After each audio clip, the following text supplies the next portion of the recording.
Al-Muslimun TV.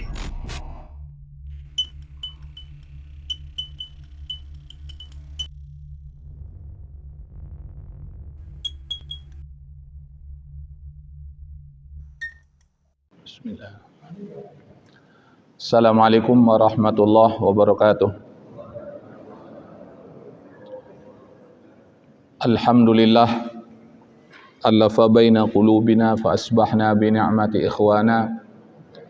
Ashhadu an la ilaha illallah wa ashhadu anna Muhammadan abduhu wa rasuluh la nabiyya ba'dah. Allahumma salli wa sallim ala nabiyyina Muhammad wa ala alihi wa sahbihi wa ansarihi wa junudihi wa man jahada fi sabilillahi la yaumil qiyamah. Amma ba'du, fa ya ibadallah usikum wa iyaya bittaqwallah faqad fazal muttaqun. Qala Allah Ta'ala fil Qur'anil Karim, ya ayyuhalladzina amanu ittaqullaha haqqa tuqatih wa la tamutunna illa wa antum muslimun. Wa qala Rasulullah sallallahu alaihi wasallam khairun nas anfa'uhum linnas. Sadaqallahu wa sadaqa Rasulullah sallallahu alaihi wasallam. Bapak-bapak, ibu-ibu, jamaah salat subuh Masjid Al-Muslimun Bogor yang dimuliakan oleh Allah Subhanahu wa taala. Tiada kata yang pantas kita ucapkan kecuali memuji, mengagungkan, membesarkan, memuliakan Allah Subhanahu wa taala yang telah banyak memberikan nikmat kepada kita yang tidak akan mampu kita menghitungnya. Wa in ta'uddu ni'matallahi la tuhsuha, sekiranya kamu menghitung-hitung nikmat Allah, kamu tidak akan mampu menghitungnya.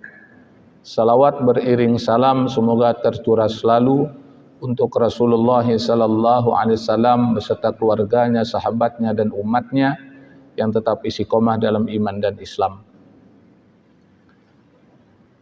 Sebelum saya melanjutkan kuliah subuh pada saat ini, izinkan saya memperkenalkan diri terlebih dahulu. Mungkin di antara jemaah banyak bertanya-tanya, ini siapa yang ngomong pagi ini nih? Jenggot putih megang tongkat lagi. Akhukum fillah, nama saya Ferry Nur. Gampang diingat, very well, very good, Ferry Nur. Nur surat yang ke-24 dari 114 surat yang Allah berikan untuk hambanya. Ferry penghubung Bangkauni dengan Merak. Jadi nama saya diabadikan, kapal penyeberangan. Jadi gampang diingat, Ferry Nur. Saya lahir di Jakarta, alhamdulillah sekarang tinggal di Azikro Sentul, Bogor. Jadi kita tetanggaan. Saya sebagai penasehat di Kampung Sunnah Azikro Sentul dan juga penasehat di Masjid Azikro Sentul.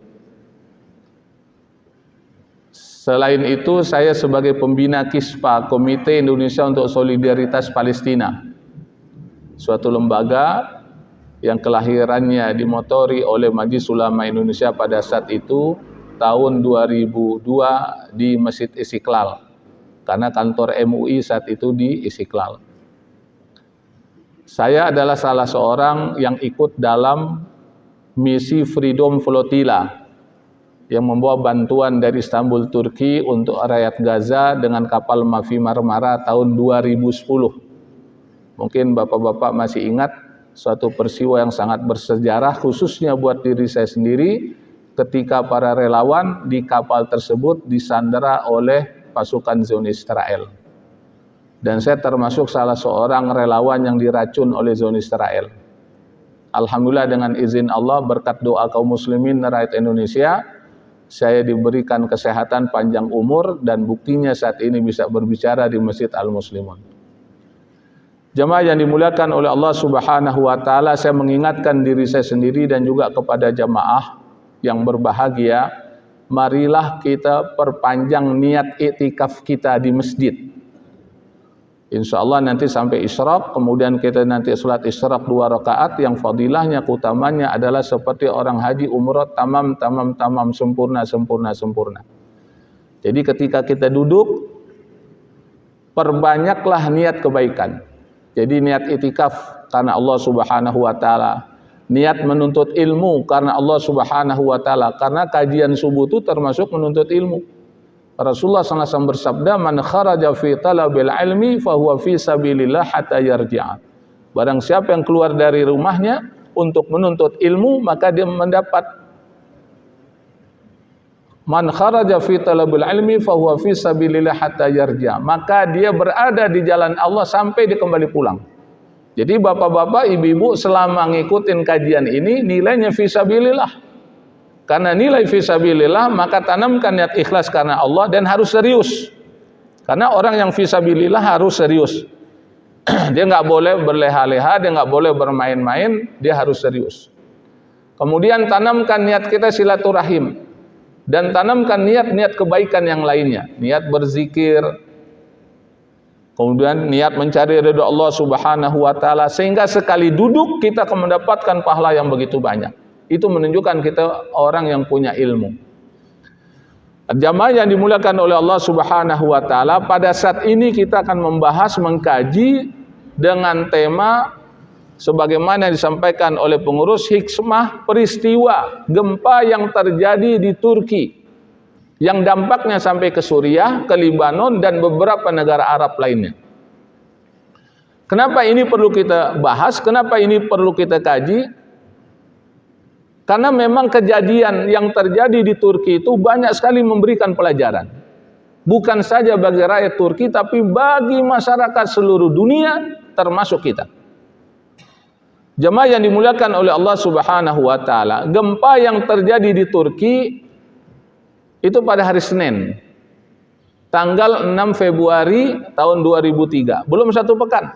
Senin, Selasa, Rabu, Kamis, Jumat, sekarang hari Sabtu, baru 6 hari.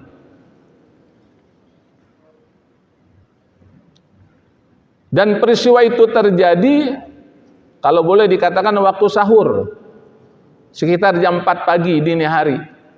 Di Turki itu subuh jam 6. Jadi bagi orang soleh, mereka lagi tahajud, mereka lagi berzikir, mereka sedang bermunajat. Makanya ada foto yang dikirimkan ke saya, itu ada yang ditemukan meninggal sedang megang tasbih. Ada yang meninggal sedang menunjukkan jari telunjuknya sebagai isyarat syahadah. Dan memang sekitar jam 4 itu waktu yang enak sedang tidur. Makanya sampai sekarang jumlah yang terdata, yang diinformasikan kepada masyarakat dunia melalui media, saya kemarin mendapat data 21.000 orang yang meninggal dunia. Coba kita bayangkan, dalam tempo yang sesingkat-singkatnya, korban yang berjatuhan 21.000. Itu mungkin akan lebih. Karena dampaknya itu sangat besar, 10 provinsi. Bukan satu provinsi aja, bukan satu kota aja, 10 provinsi kena dampak gempa di Turki. Dan mereka tinggalnya itu di apartemen. Nanti jamaah akan lihat bagaimana apartemen itu ambles, ambruk. Nah, jamaah yang dimuliakan oleh Allah Subhanahu wa taala, kejadian itu tidak dapat dilepaskan dari peran serta Allah Subhanahu wa taala. Jadi bagi orang yang beriman, kita harus mengambil ibrah pelajaran. Jamaah yang dimuliakan oleh Allah Subhanahu wa taala, di dalam surat Al-Zalzalah. Zalzalah itu surat yang artinya goncangan, bahasa kitanya gempa. 14 abad yang lampau Allah Subhanahu wa taala sudah berbicara masalah gempa. Nah, saya mengajak kepada jemaah kita baca suci Al-Qur'anul Karim di pagi hari ini. Mudah-mudahan akan mengundang rahmat, berkah dan maghfirah dari Allah Subhanahu wa taala. Saya baca dan nanti silakan diikuti. A'udzu billahi minasy syaithanir rajim.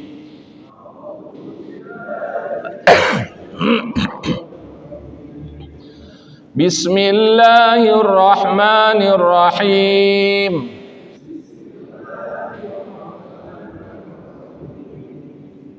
Idza zulzilatil ardu zilzalaha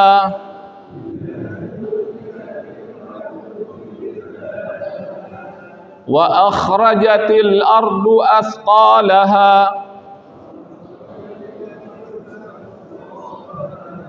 Wa qalal insanu ma laha Yawma idzin tuhadditsu akhbaraha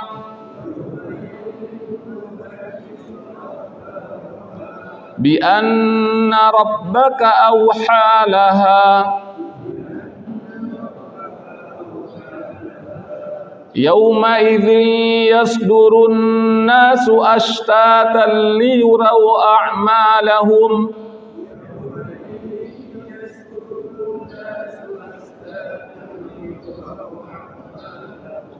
faman ya'mal mithqala dzarratin khairan yarah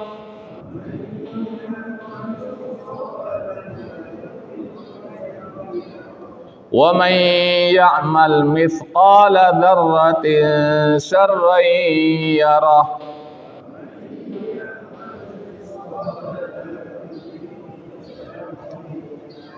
Silakan salah seorang membaca terjemahannya. Ya. Bumi diguncang dengan guncangan yang dahsyat, dan bumi telah mengeluarkan beban-beban berat yang dikandungnya.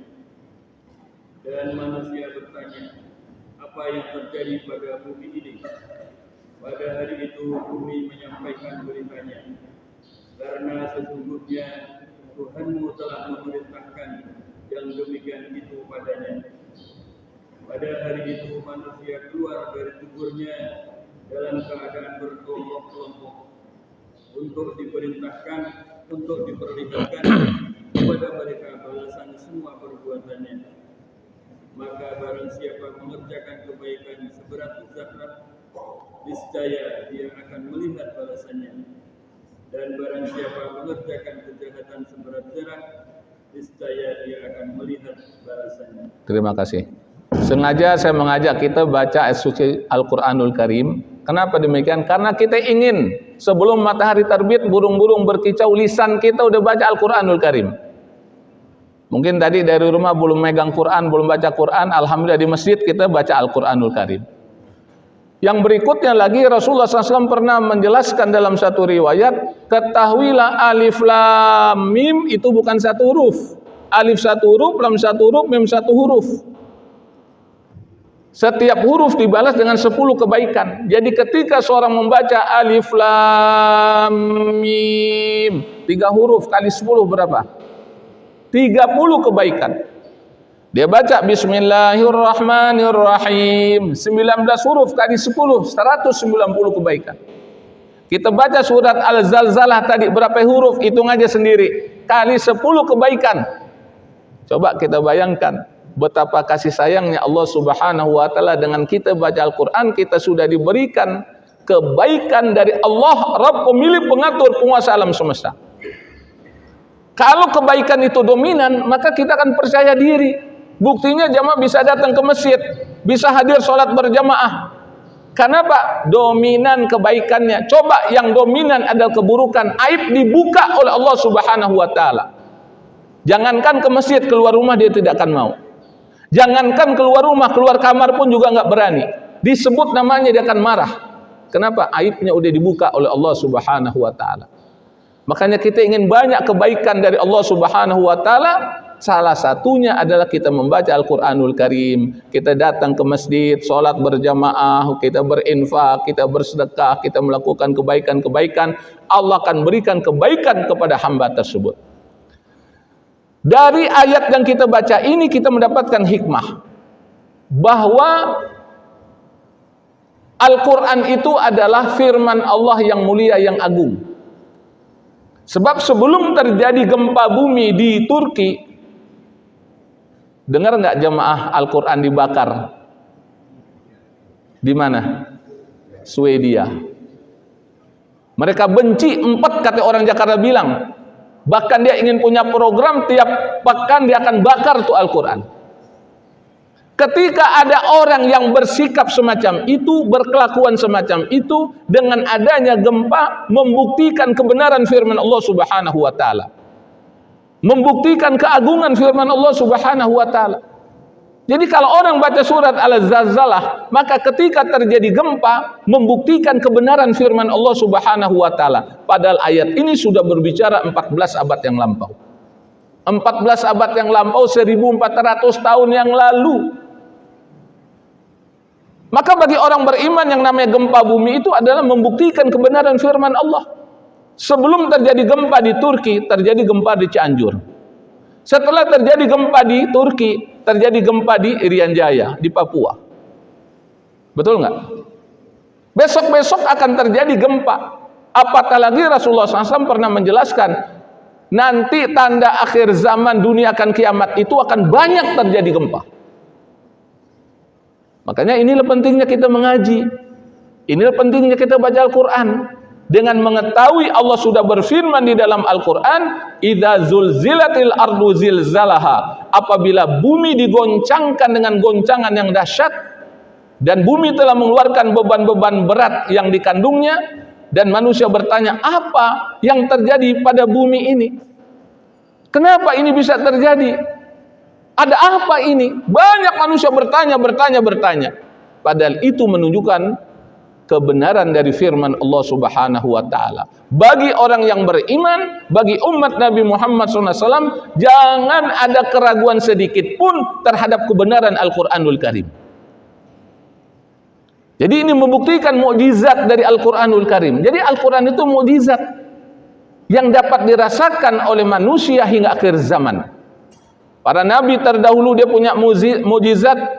Dengan meninggalnya para nabi dan rasul terdahulu, mukjizatnya udah hilang. Nabi Musa alaihissalam punya tongkat, tongkatnya hilang. Yang ada tongkat Ustadz Ferry Nur. Kalau Nabi Muhammad SAW meninggal dunia, mukjizatnya masih ada, yaitu Al-Quranul Karim.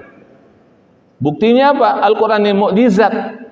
Orang yang nggak bisa bahasa Arab, tinggal jauh dari Mekah Madinah, tapi dia bisa hafal Al-Quran 30 juz.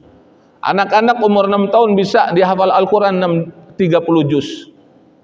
Ada orang buta bisa hafal Al-Quran 30 juz. Bandingkan dengan agama yang lain, maaf beribu kali maaf, boleh ditanya, hafal nggak mereka dengan kitab sucinya masing-masing? Inilah mukjizat Al-Quranul Karim. Nah, yang menarik adalah dalam surat Al-Zalzalah ini adalah, maka barang siapa mengerjakan kebaikan seberat zarah, niscaya dia akan melihat balasannya. Faman ya'mal mithqala dzarratin khairan yarah. Artinya apa yang dapat kita pahami? Banyak-banyaklah berbuat kebaikan. Ketika kita berbuat kebaikan, jangan khawatir, malaikat kanan kiri kita akan mencatat. Allah Maha mengetahui. Tugas kita beribadah. Wa ma khalaqtul jinna wal insa illa liya'budun. Tidaklah kuciptakan jin dan manusia kecuali beribadah kepada Allah Subhanahu wa taala. Maka beribadahlah. Sebelum matahari terbit, burung-burung berkicau, kita sudah beribadah. Sebelum kita melakukan sholat subuh, kita sudah melakukan sholat tahajud. Ditutup dengan witir, kita berzikir, kita baca Al-Quran, itu ibadah. Emang itu tugas kita. Sebelum kita tidur, kita pun juga beribadah, melakukan sholat isya. Kemudian kita baca Al-Quranul Karim, nggak bisa kita baca 1 juz, kita baca beberapa ayat dari Al-Quranul Karim. Kita baca kulhu 3 kali. Bukan kulhu, bukan begitu. Kita baca qul huwallahu ahad, Allahus samad, lam yalid wa lam yulad wa lam yakul lahu kufuwan ahad. Kita baca 3 kali, itu nilainya sama juga kita khatam Quran 1 kali. Kemudian kita baca surat Al-Falaq, kita baca surat An-Nas, kita tiup nih kedua tangan kita. Kemudian kita sapu ke seluruh tubuh kita. Kemudian kita baca ayat kursi. Ini adalah ibadah. Jadi memang tugas kita beribadah di muka bumi ini. Nah, jemaah yang dimuliakan oleh Allah Subhanahu wa taala, jadi enggak usah khawatir ketika kita ibadah karena Allah, maka itu akan dicatat suatu kebaikan insyaallah, dan kita berkeyakinan penuh akan memberatkan timbangan kebaikan kita di akhirat kelak. Kemudian wa may ya'mal mithqala dzarratin syarran yarah, dan barang siapa mengerjakan kejahatan seberat zarah, niscaya dia akan melihat balasannya. Orang kalau tahu akan ayat ini, dia tidak akan mau melakukan maksiat, dia tidak akan mau melakukan dosa, dia tidak akan mau melakukan kemungkaran, dan dia tidak akan mau melakukan kezaliman. Kenapa? Karena dia akan dicatat oleh Allah Subhanahu wa taala. Kalau kejahatannya, maksiatnya, dosanya berat nanti dalam timbangan di akhirat kelak, maka orang ini tandakan masuk ke dalam neraka. Na'udzubillah min dzalik. Jemaah yang dimuliakan oleh Allah Subhanahu wa taala, yang berikutnya lagi pelajaran atau hikmah yang dapat kita ambil, Allah Subhanahu wa taala Maha Kuasa. Jadi apapun yang terjadi musibah di muka bumi ini tidak dapat dilepaskan dari peran serta Allah Subhanahu wa taala. A'udzu billahi minasy syaithanir rajim. Bismillahirrahmanirrahim. Ma asaba min musibatin illa biiznillah wa man yu'min billahi yahdi qalbah. Wallahu bikulli syai'in alim. Tidak ada satu musibah yang menimpa seseorang atau sekelompok orang atau satu negeri atau satu bangsa kecuali dengan izin Allah Subhanahu wa taala. Jadi adanya gempa di Cianjur, adanya gempa di Turki sampai ke Suriah, itu atas izin Allah Subhanahu wa taala. Allah tidak ngantuk, Allah tidak tidur, semuanya dipantau oleh Allah Subhanahu wa taala. Kalau itu sudah kita pahami, apalagi lanjutan ayatnya, dan barang siapa beriman kepada Allah, dia yakin benar-benar itu adalah wujud dari kekuasaan Allah Subhanahu wa taala, niscaya Allah akan memberi petunjuk kepada hatinya. Kalau Allah sudah berikan petunjuk kepada hati hambanya, maka hambanya itu akan dekat sama Allah, dia akan ingat kepada Allah, dia akan melakukan muhasabah. Walaupun terjadi di Turki, tapi karena dia sudah diberikan hidayah oleh Allah Subhanahu wa taala, dia mampu mengambil ibrah pelajaran dari peristiwa gempa yang terjadi di Turki dan di Suriah. Enggak dianggap angin lalu begitu aja. Tidak merupakan sebuah cerita begitu saja, tapi ada pelajaran di dalamnya. Jadi kalau kita pahami, kalau kita kaji, apalagi sekarang banyak dengan kemajuan teknologi, kita dapat videonya, kita dapat beritanya, kemudian kita dapat foto-fotonya langsung dari sana, Pak. Itu kan kejadiannya kan pagi waktu Turki. Kalau kita itu sekitar jam 9 lah, jam 8, jam 10-an saya udah dapat videonya. Itu karena kemajuan teknologi. Kemudian langsung kita share, kita sampaikan kepada umat, agar umat memiliki kepedulian. Wujud dari kepedulian itu minimal ada rasa empatinya. Kalaupun dia belum memberikan infak terbaiknya, walaupun dia belum berdoa kepada Allah Subhanahu wa taala, ada rasa empati. Jangan sampai orang sudah menderita, keluarganya sudah banyak yang meninggal, bahkan jenazahnya belum ditemukan, tapi ada juga orang yang mulutnya usil, mulutnya nggak bisa dipelihara, mulutnya nggak bisa dijaga, akhirnya menyakitkan hati mereka yang menjadi korban dan orang yang mendengarkan omongannya. Bukannya memberikan semangat, bukannya memberikan upaya meningkatkan keimanan dan ketakwaannya, tapi yang terjadi adalah menimbulkan berbagai macam permasalahan. Akhirnya orang yang sebelumnya simpati akhirnya nggak simpati, orang yang sebelumnya ingin membantu akhirnya nggak membantu. Gara-gara apa? Omongan yang jahat. Nah, jemaah yang dimuliakan oleh Allah Subhanahu wa taala, tidak ada satu musibah yang menimpa seseorang kecuali dengan izin Allah. Makanya orang beriman kesandung aja dia masih ingat kepada Allah. Kalau dia kesandung, apa yang kita ucapkan? Astagfirullahaladzim. Minta ampun dia sama Allah Subhanahu wa taala. Ingat dia kepada Allah Subhanahu wa taala. Sampai bersin aja, bersin. Ucapin apa, Pak? Dia sebut nama Allah, alhamdulillah, segala puji bagi Allah. Itu tanda orang yang beriman. Itu tanda orang mengikuti sunnah Rasulullah SAW. Tapi kalau orang yang imannya mengalami degradasi, dia nggak ikuti sunnah, copot. Ada nggak yang begitu? Bahkan ada yang latah, ya, dia keluarkan kalimat-kalimat yang nggak pantas didengar oleh telinga.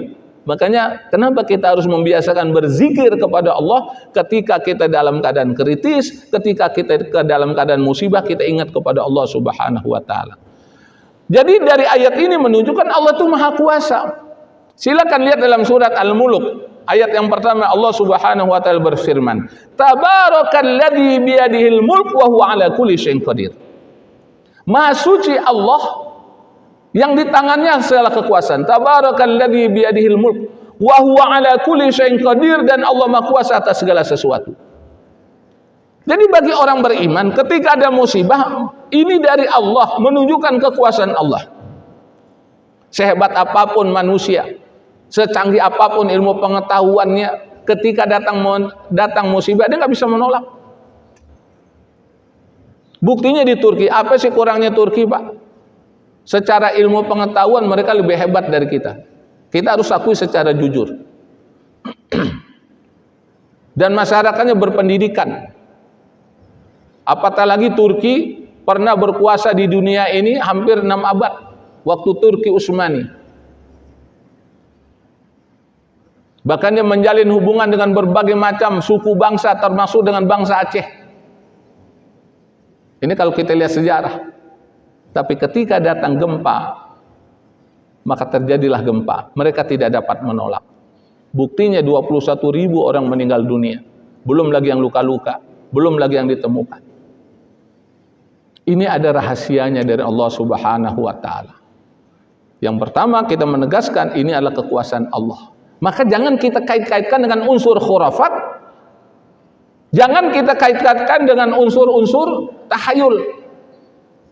Oh, ini terjadi gempa ini karena gunung ini marah.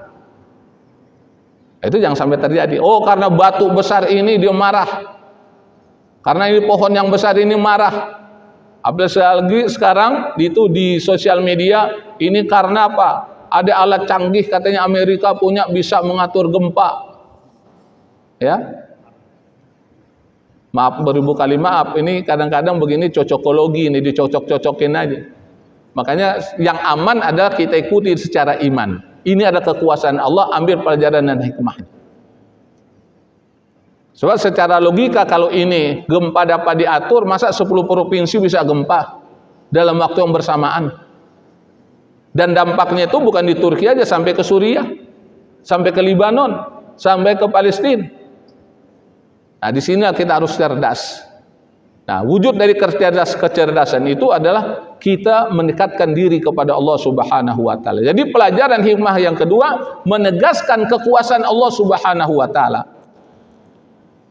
Apatah lagi dalam surat Al-Hadid ayat 22 Allah Subhanahu wa taala menjelaskan, ma asaba min musibatin fil ard wala fi anfusikum illa fi kitab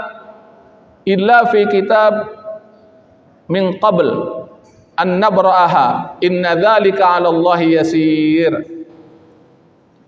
Tidak ada suatu bencana pun yang menimpa di bumi dan tidak pula pada dirimu sendiri, melainkan telah tertulis dalam kitab Lauhul Mahfuz sebelum kami menciptakannya. Sesungguhnya yang demikian itu adalah mudah bagi Allah. Jadi semuanya itu sudah ada catatannya di sisi Allah Subhanahu wa taala.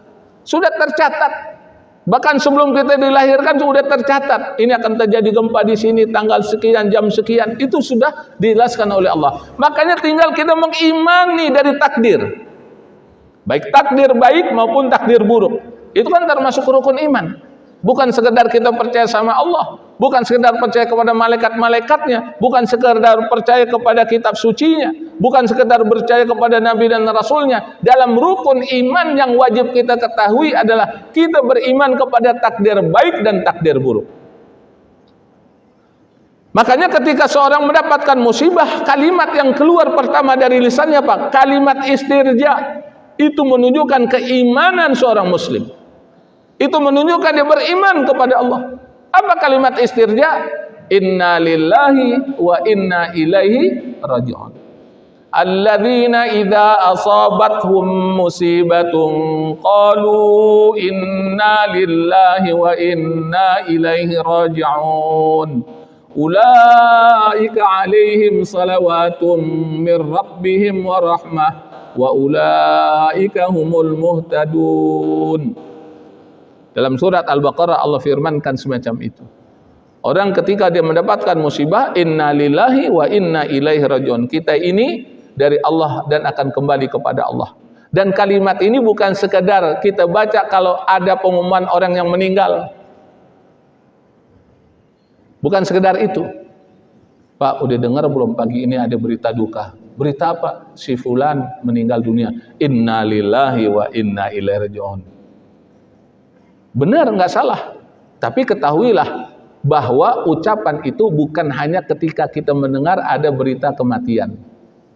Ketika kita mendengar ada berita kebakaran, innalillahi wa inna ilaihi raji'un. Ketika kita mendengar ada tanah longsor, banjir, tsunami, kemudian gempa bumi, innalillahi wa inna ilaihi raji'un. Nah, jamaah yang dimuliakan oleh Allah Subhanahu wa taala, kami di Kispa ketika mengetahui berita terjadi gempa di Turki, kami membuat flyer. Kemudian kami sebar di sosial media untuk menginformasikan kepada masyarakat, gempa berkekuatan 7,7 magnitudo. Ada yang mengatakan 7,8 magnitudo menggoncang provinsi Kahramanmaraş, Turki pada hari Senin 6 Februari 2023. Hingga saat ini sudah lebih 500 korban meninggal dan ribuan orang mengungsi karena tempat tinggal mereka hancur akibat gempa bumi ini. Tidak hanya di Turki, gempa juga terasa di Suriah yang mengakibatkan kerusakan cukup parah juga. Jadi pada awal terjadi gempa itu sudah 500 korban yang meninggal. Tiap hari itu ditemukan korban meninggal, ditemukan korban meninggal, baik itu di Turki maupun di Suriah.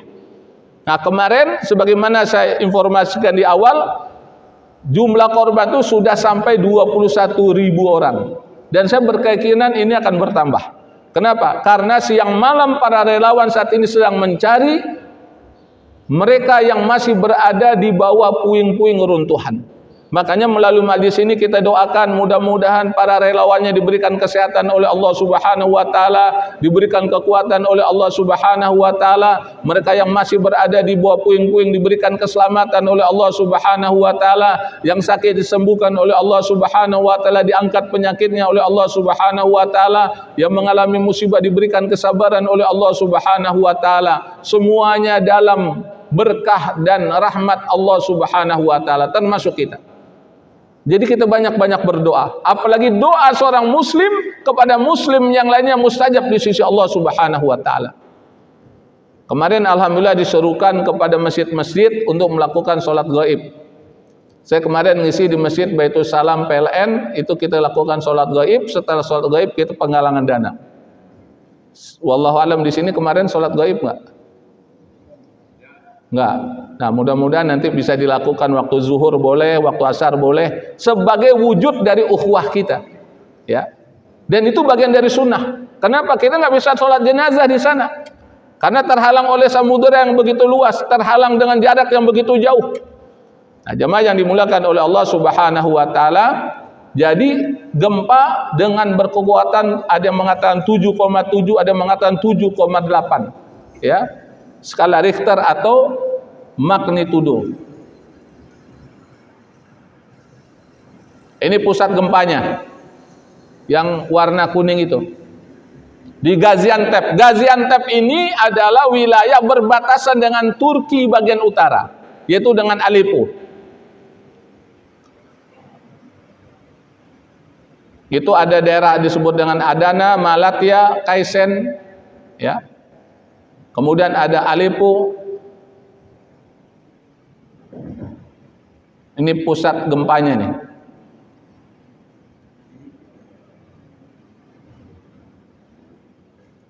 Ada Kahramanmaraş. Ini termasuk daerah yang parah juga. Jadi yang warna oranye itu adalah wilayah yang terjadi gempa. Nah, pusat gempa itu ada yang 6,5, ada 6,4, ada 6,6, ada 7,4. Ini alhamdulillah kita dapat kiriman video dari sana. Ini ketika terjadi gempa. Coba Anda perhatikan goyangannya.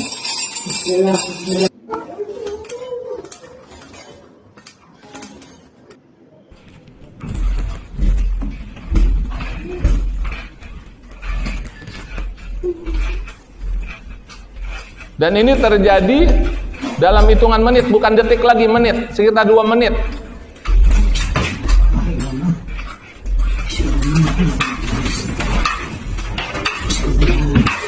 Dan banyak mereka ketika terjadi gempa, ketika dia sudah bangun dari tidurnya, mereka berzikir, dia menyebut Allah Subhanahu wa taala.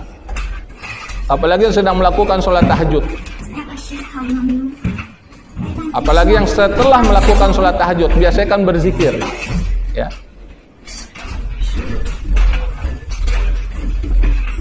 Ini sekitar 2 menit.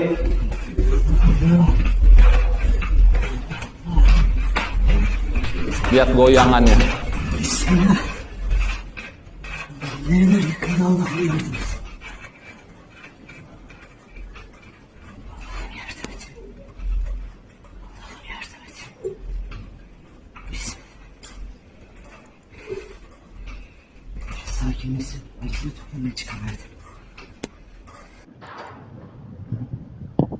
Ini di salah satu toko.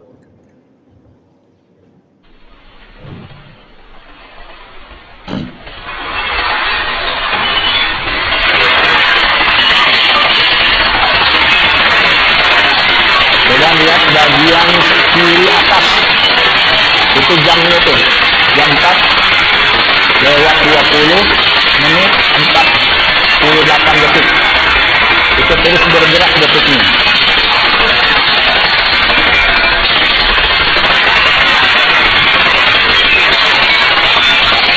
Ini bangunan termasuk kuat, tapi walaupun demikian juga dia bergoyang juga.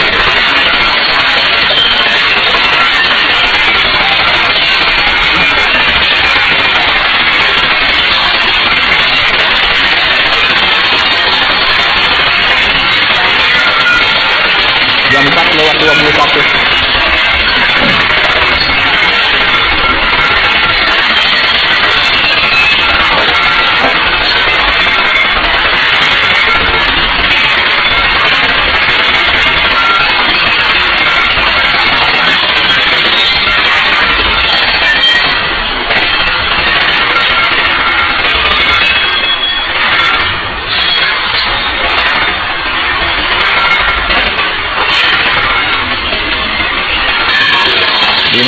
Detik, 54, 55, 56, 57, 58, 59, 60. Udah 2 menit. 2 menit lewat. Coba Anda bayangkan, 2 menit. Ini foto kerusakan akibat gempa 7,8 magnitudo di Turki. Ini beritanya sudah mendunia. Ya, negara Arab juga tahu. Nah, ini Anda lihat bagaimana bangunan ini ambles. 1, 2, 3, 4, 5, 6, 7 lantai, 8 lantai. Coba Anda bayangkan kalau di situ ada orang.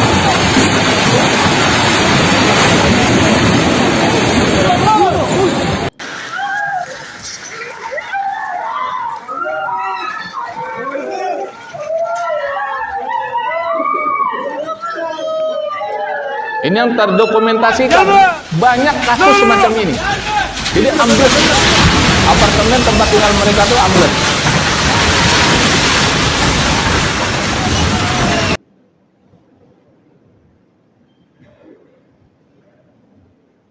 Ini dampak dari gempa.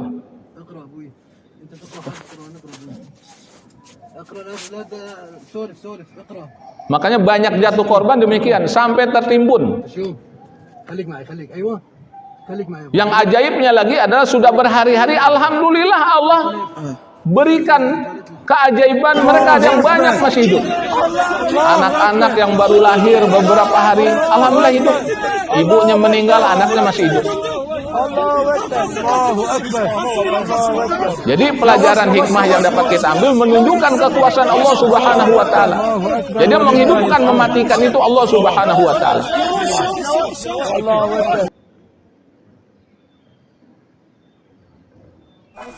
Ini dia berada di dalam mahallesinde Binevler noktanın arkasında bir bina göçmüş. Yaklaşık 10 kişi olduğu söyleniyor göçük altında. 112 merkeze ulaşamıyoruz. Buraya itfaiye ve AFAD ekipleri istiyoruz. Lütfen destek olalım.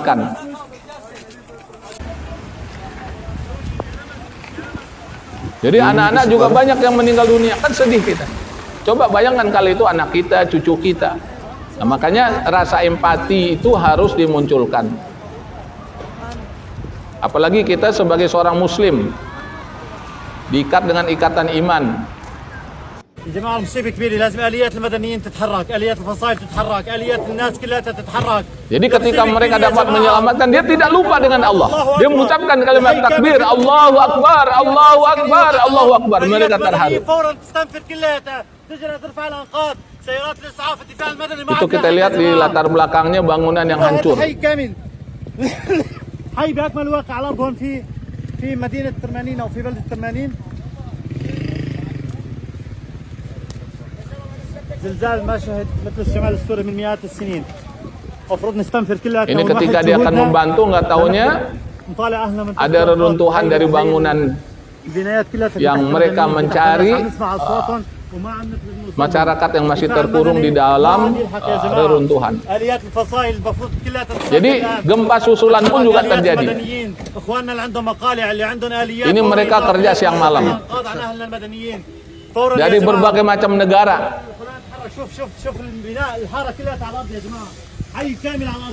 Bahkan berita terakhir itu saya dapat kiriman Taiwan itu pejabatnya memotong gaji untuk bulan ini khusus untuk Turki. Kenapa Taiwan bersikap semacam itu? Karena dia termasuk bangsa yang tahu diri, seperti kaca nggak lupa dengan kulitnya. Jadi ketika Taiwan itu dilanda gempa, Turki itu termasuk tim yang datang pertama kali membantu. Itu tidak lupa. Ya, Taiwan nggak lupa.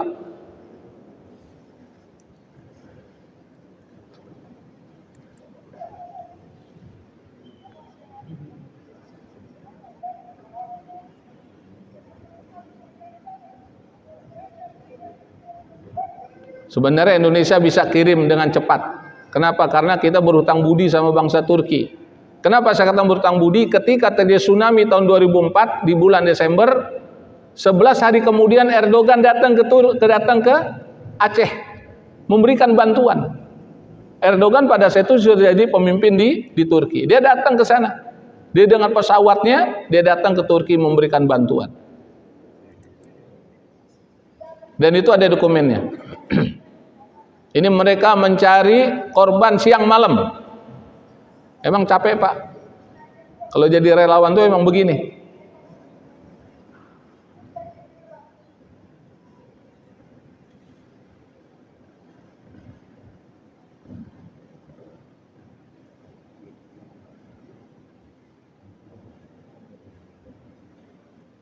Ini dia mencari keluarganya. Ini pas pagi hari ini, tanggal 6 Februari. Jadi ketika relawan itu belum pada datang semuanya, yang bisa dilakukan untuk menyelamatkan saudaranya.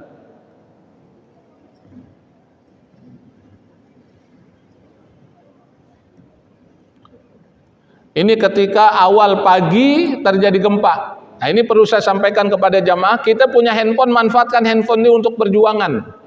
Nah, kelebihan di Turki itu handphone itu digunakan untuk memberikan laporan kepada masyarakat dunia. Makanya masyarakat dunia bergerak semuanya untuk membantu. Dari berbagai macam negara, bahkan Amerika pun juga datang membantu, Eropa datang membantu. Ya. Malaysia pun juga datang membantu. Ini dia memanfaatkan handphonenya. Dia menyampaikan laporan pandang mata dari lokasi kejadian. Nah, coba Anda bayangkan kondisinya memang berat. Bagaimana nggak berat musim dingin, suhu bisa di bawah 0 derajat Celcius. Salju turun coba. Kemudian sinyal nggak ada, listrik mati. Memang berat ujian bagi bangsa Turki saat ini.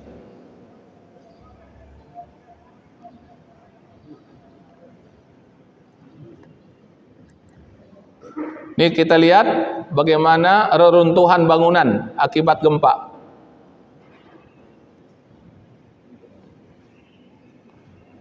Ini termasuk foto-foto awal ini.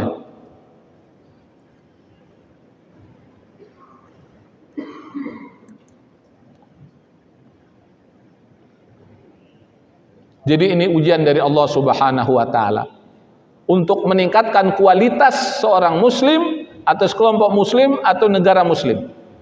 Jadi kita ambil hikmahnya, Allah akan meningkatkan kualitas dari bangsa Turki.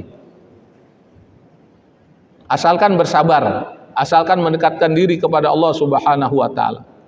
Ini bangunan reruntuhan.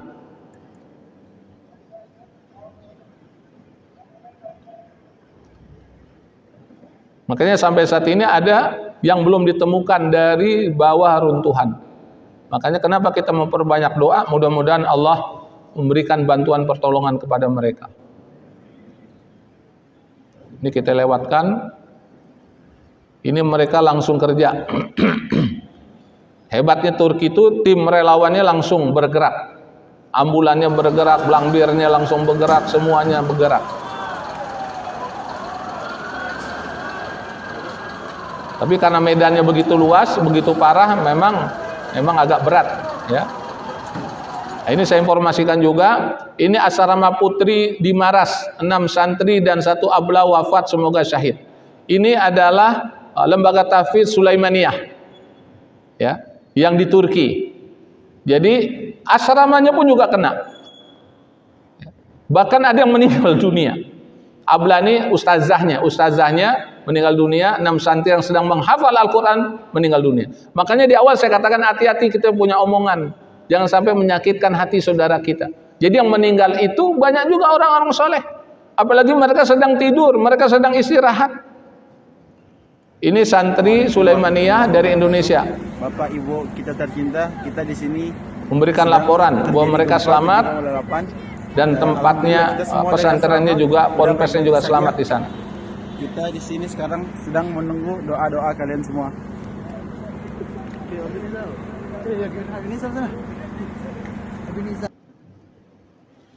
Ini Presiden Turki Recep Tayyip Erdogan melayangkan doa terbaik bagi warga yang terdampak. Langsung dia menyampaikan doa, bermohon kepada Allah. Saya melayangkan harapan doa terbaik bagi seluruh masyarakat yang terdampak gempa yang terjadi di Kahraman Maras dan dirasakan di banyak daerah lainnya di Turki. Seluruh unit dan pihak terkait sudah dikerahkan dan bersiaga untuk menangani dampak pasca gempa di bawah koordinasi AFAD, yaitu Badan Manajemen Bencana dan Situasi Darurat Turki. Jadi Turki itu dia ada AFAD, jadi ada lembaga khusus. Jadi kalau ada musibah, banjir, bencana, gempa bumi, tanah longsor, tsunami, dia langsung menugaskan petugasnya, termasuk di negara-negara lain. Itu salah satu kelebihan Turki. Fuat Oktay, Wakil Presiden Turki, mengumumkan bahwa gempa tersebut mengakibatkan 284 kematian. Ini masih awal-awal, ya, belum terakhir. 2.323 luka-luka dan runtuhnya lebih dari 1.700 bangunan. Informasi ini apa yang dapat kita ambil pelajaran? Yang saya dapat ambil pelajaran, mereka ada satu tim yang mendata korban, kemudian dampak dari musibah tersebut. Sama juga di Gaza, Pak. Gaza ketika dibombardir oleh Israel, itu ada tim bagian pendataan.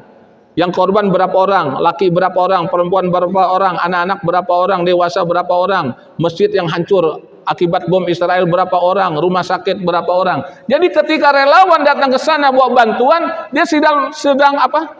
Dia menyodorkan data. Anda mau paket yang mana? Mau paket anak yatim, nih datanya. Mau paket membangun masjid, nih ada datanya. Mau bangun rumah sakit, nih ada datanya. Jadi punya data. Ini pelajaran dapat kita ambil seharusnya. Maaf beribu kali maaf, kita kalau datang ke lokasi bencana, Pak, itu masih bingung. Bukan saja orang yang datang bingung, petugas di sana pun juga bingung. Sehingga kita mau bantu apa? Contoh yang gampang, ketika kita datang ke Cianjur akibat gempa, kita tanya berapa orang yang meninggal dunia. Data banyak yang belum terdata. Kemudian rumah yang hancur berapa? Korban yang sakit berapa? Mungkin yang patah tulang berapa? Kalau di Gaza, Pak, semuanya catatan lengkap. Nah, Turki juga demikian. Buktinya apa? Dia bisa kasih laporan semacam ini. Ini pelajaran buat kita, dimanapun kalau ada musibah harus ada tim khusus yang mencatat. Misalkan kebakaran, rumah siapa aja yang kebakaran, apa aja yang habis dalam kebakaran tersebut, ada yang tewas enggak, ada yang meninggal enggak, ada yang sakit enggak. Itu harus punya data. Nah, tim yang lainnya membantu, ya, membersihkan puing-puing. Jadi bagi-bagi tugas. Yang bagian konsumsi juga dia harus bekerja. Ini datanya, buktinya lagi nih, ya. Ini tim dari Turki langsung diberangkatkan. Mereka siap terjun ke lapangan. Dan biasanya kalau relawan semacam ini sekitar 10 hari lebih, ya, atau 2 pekan. Ini dari IHH. IHH adalah organisasi resmi, profesional dan terkenal, ya, di dalam bidang kemanusiaan. Dia langsung berangkat malam itu.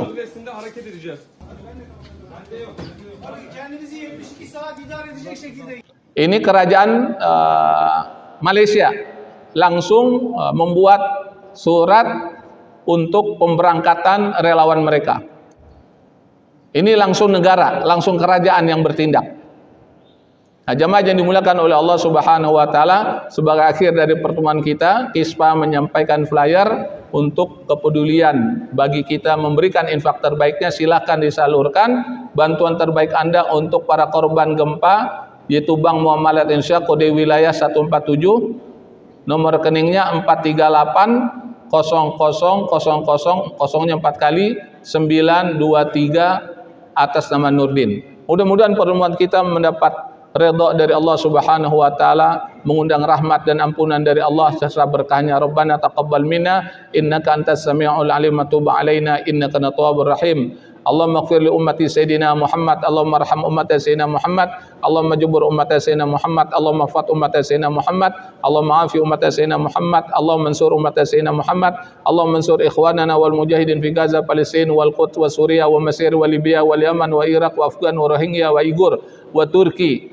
Allahumma rabbana taqabbal minna innaka antas samiul alim wa tub alaina innaka antat tawwabur rahim. Allahumma ighfir lana wa liwalidayna warhamhuma kama rabbayana shighara. Rabbana atina fid dunya hasanah wa fil akhirati hasanah wa qina adzabannar wa adkhilna jannata ma'al abrar ya aziz ya ghafar ya rabbal alamin. Wa sallallahu ala sayyidina Muhammad wa ala alihi wa sahbihi ajmain walhamdulillahi rabbil alamin. Kita tutup dengan doa kafarat majelis. Subhanakallahumma wa bihamdika asyhadu an la ilaha illa anta astaghfiruka wa atubu ilaik. Assalamualaikum warahmatullahi wabarakatuh.